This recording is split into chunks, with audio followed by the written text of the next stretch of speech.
Hello everybody, Chef Joshna here with the Communal Lunch Project, and we are here with another installment of Ask Joshna, where I answer your questions about food and cooking to help you have more fun in the kitchen. So today we have 3 questions that have come in from students. Thank you very much for that.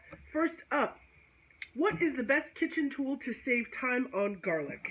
Right, so head of garlic is here. Can be tricky to pull the clove off and then peel the clove and then slice it or mince it or whatever you need to do. So there are a couple of tools. This is a classic one, right? This is a garlic press. Garlic goes in, squeeze it down.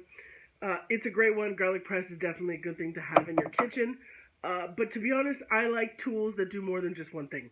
I like tools that are multi-purpose unless they're really, really special and important. So for just about the same money, I would encourage you to buy a rasp instead. This is a microplane. Is a brand name.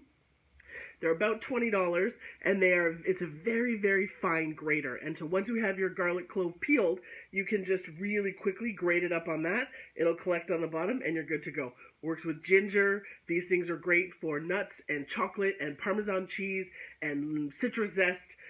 So get yourself a rasp. It'll do many, many, many things, and then you just have one thing in the drawer that does a lot of stuff. You don't have to buy a whole bunch of equipment. Okay, next question. Will cocoa powder work in other savory dishes besides chili? So yes, to recap, cocoa powder is beautiful in chili. I add a little bit at the end, or anybody, not just me. A little bit at the end, and it adds this beautiful richness, right? And this is the part of the world that we're talking. We're talking about beautiful stews from Central and South America, where the origins of chocolate are, right?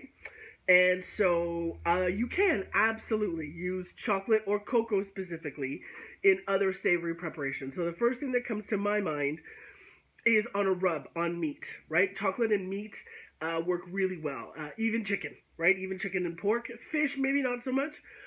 But definitely on a tenderloin or on ribs, anything like that, anything where you do a dry rub, cocoa can easily find its way in there. Another thing is in a mole, right? A mole is a traditional Mexican sauce made with many, many, like more than a dozen ingredients. One of them is always chocolate. Well, not always. Anyhow, chocolate plays a part.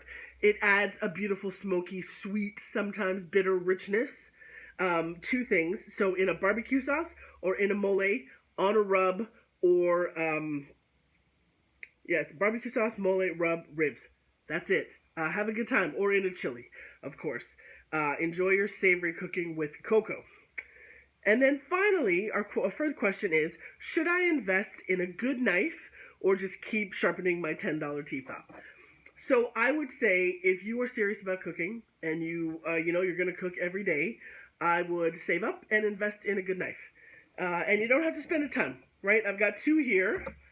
Here's one. This is a Japanese knife. And then here, this is also actually a Japanese knife. This is a shun. I will tell you that both of these are workhorses in my home kitchen. I use them both pretty frequently. And both of them were under $200 each. So not a huge ton of money. But I have to say, having a good, beautiful, sharp knife makes chopping a joy.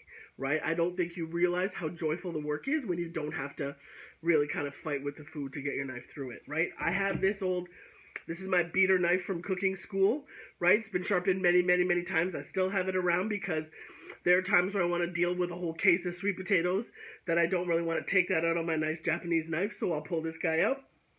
But this knife is gorgeous. It is beautiful. It gives me gorgeous, small, fine, like really, really nice slices.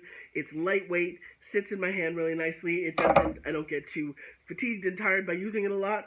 And it just does such a gorgeous job that it makes the work really, really joyful. Okay. All right, that's everything from me this week. Keep the questions coming. We will solicit questions on Thursdays and Fridays on our Instagram feed. These videos are up on Wednesday mornings.